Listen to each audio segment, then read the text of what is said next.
আল্লাহু আকবার, আল্লাহু আকবার।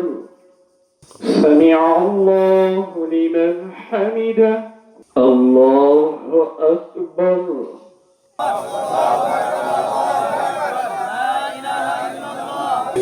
আমি আমার আম্মুর সাথে নামাজ পড়তে আসতাম।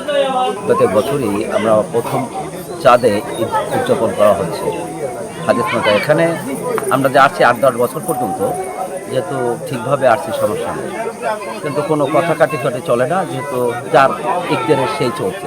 দ্বিতীয় চাঁদের ঈদ তারা করে, তোমাদের মতো তোমরা করো, আমাদের মতো আমরা করবো, তা ঠিক আছে। সাক্ষী দেয় তাহলে তার ভিত্তিতে সিয়াম ও ঈদ করতে পারবে, এবং দুজন মুসলিম যদি সাক্ষ্য দেয় তার ভিত্তিতে সিয়াম ভাঙতে পারবে। অর্থাৎ আমরা এই নীতিকে অবলম্বন করে সাক্ষী পেয়েছি, যেখানে আফগান, নাইজার, মরিশাস এই সকল রাষ্ট্র ঈদ করছে চাঁদ দেখার ভিত্তিতে, তারা মুসলিম। আমরা সেটাকে সাক্ষ্য গ্রহণ করে সিয়ামের 29 তারিখ পূর্ণ হয়েছে, আজকে আমরা ঈদ করেছি আলহামদুলিল্লাহ।